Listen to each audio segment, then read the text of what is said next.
അതുകൊണ്ട് ഇനി ഗൗരവമുള്ള ചിന്തയാണ്. മനസ്സ് നന്നാകുമെന്ന ഉറച്ച വിശ്വാസത്തോട് ഈ സ്റ്റേജിലേക്ക് സമർപ്പിച്ചു കൊണ്ടിരുന്നു. അല്ലാഹുവിന്റെ റസൂൽ പറയുന്നു, ആയിഷ, ഒരു മനുഷ്യൻ മരണപ്പെട്ട് കഴിഞ്ഞാൽ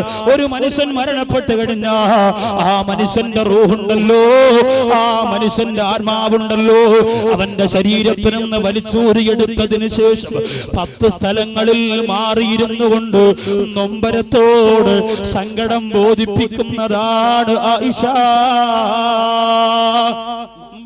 നമ്മുടെ ശരീരത്തിൽ നിന്ന് പിരിഞ്ഞാൽ, ആ ശരീരത്തിൽ നിന്ന് ഊരിക്കഴിഞ്ഞാൽ മാറിയിരുന്നു കൊണ്ട് 10 സ്ഥലങ്ങളിൽ സങ്കടം ബോധിപ്പിക്കും ആയിഷ. ആയിഷ റളിയല്ലാഹു അൻഹ ചോദിച്ചു, നബിയേ, ഒന്നാമത്തെ സമയം എപ്പോഴാണ് നബിയേ? അല്ലാഹുവിന്റെ റസൂൽ പറയുന്നു, ആയിഷ, ഒരാൾ മരണപ്പെട്ട് കഴിഞ്ഞാൽ, ഒരാളുടെ റൂഹ് പിരിഞ്ഞു കഴിഞ്ഞാൽ അയാളുടെ ശരീരത്തിൽ നിന്ന് വസ്ത്രം അഴിച്ചു മാറ്റുമല്ലോ.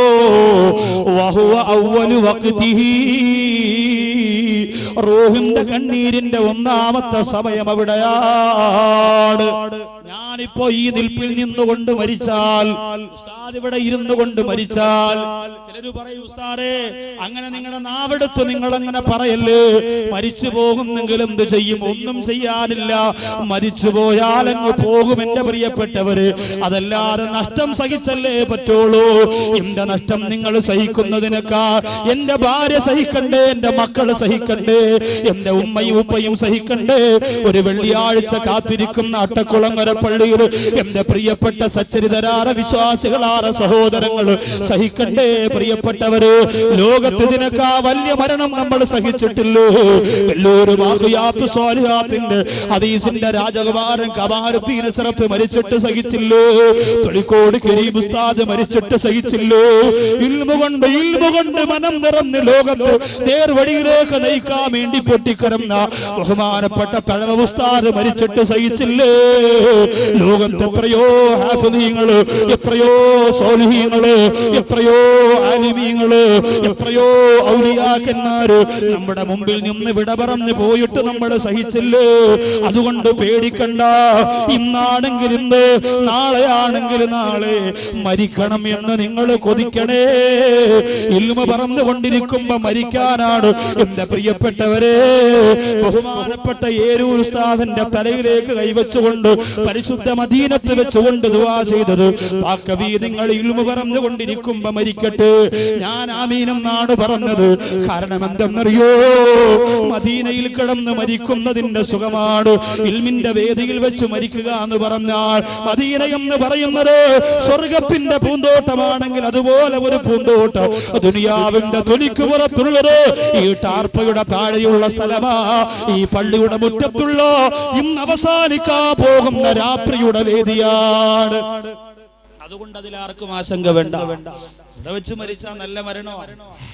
ഭീമാ പള്ളിയിലെ ഒരു ഇമാമ തറാവീ നിസ്കാരത്തിന്റെ സുജൂദിലാ മരണപ്പെട്ടത്. അതിനൊക്കെ വെറുതെ ദുആ കൊണ്ട് നടക്കൂല. അതിനൊക്കെ അള്ളാഹ് തിരഞ്ഞെടുത്ത ഭാഗ്യം വേണം. എനിക്കോ ജാബിർ ഉസ്താദിനൊന്നും ചിലപ്പോൾ അത് കിട്ടാൻ സാധ്യതയില്ല. അള്ളാഹു നല്ല മരണം തരട്ടെ. മങ്ങാട് ഭാഗത്ത് താമസിക്കുന്ന അത്തർ കച്ചവടക്കാരൻ, തൊപ്പിക്കച്ചവടക്കാരൻ മരണപ്പെട്ടത് പരിശുദ്ധ ഹറം ഷരീഫിന്റെ മിനയിൽ വെച്ചാണ്.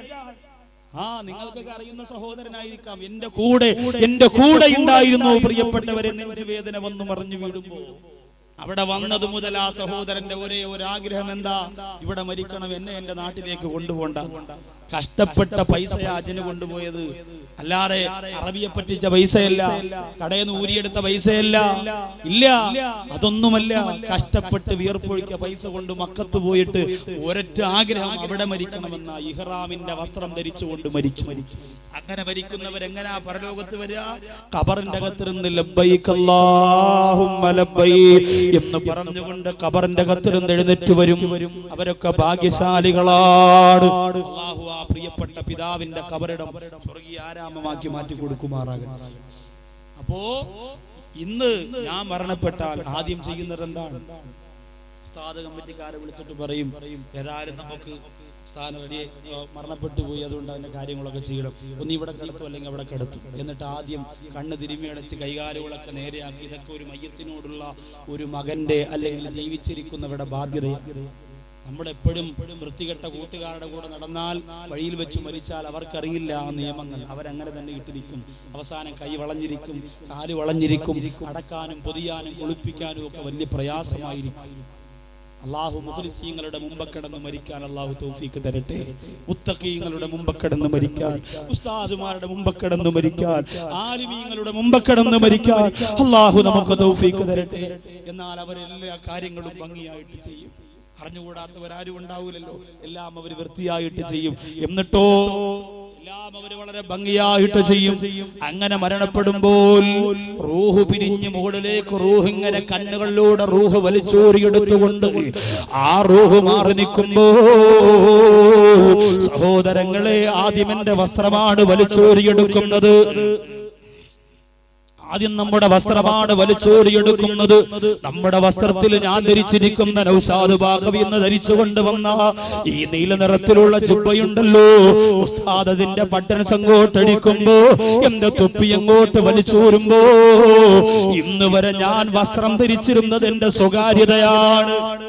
വസ്ത്രം ധരിച്ചിരുന്നത് എന്റെ സ്വകാര്യതയാണ്. ഭാര്യമാര് വസ്ത്രം മാറ്റുമ്പോ റൂമിന്റെ അകത്ത് ഭർത്താവുണ്ടെങ്കിൽ ഭർത്താവിനോട് പോലും പറയും, ഇക്കാ നിങ്ങളൊന്ന് മാറണം, ഞാനൊന്ന് വസ്ത്രം മാറട്ടെ. ആരെയും വസ്ത്രം മാറുന്നത് പരസ്പരം കാണുന്നൊരു ഇഷ്ടമല്ല. മനുഷ്യ സഹജമാണ്, ലജ്ജയുള്ളവരുടെ സ്വഭാവം. ഞാൻ നമ്മുടെ കൂട്ടുകാരുണ്ടെങ്കിൽ റൂമിനകത്ത് നിന്ന് വസ്ത്രം മാറുമ്പോ മര്യാദയ്ക്ക് നമ്മൾ മാറും. നമ്മുടെ സുഹൃത്തുക്കൾ അറിയാതിരിക്കാനും കാണാതിരിക്കാനും അത്രയ്ക്ക് ലജ്ജയുള്ളവരാണ് നമ്മളെങ്കിൽ. നമ്മൾ മരണപ്പെട്ടാൽ നമ്മുടെ വസ്ത്രം അടിച്ചെടുക്കുമ്പോൾ പ്രിയപ്പെട്ടവരെ നമ്മുടെ റൂഹ് പറയുന്നതെന്തെന്നറിയോ? യാ അഹിബായി, എന്റെ ശരീരത്തെ ഇഷ്ടപ്പെടുന്നവരെ, എന്റെ ശരീരത്തിന്റെ മയ്യത്ത് പരിപാലനത്തിന് വന്ന ബന്ധുക്കള്, നാട്ടുകാരെ, വീട്ടുകാരെ, കൂട്ടുകാരെ,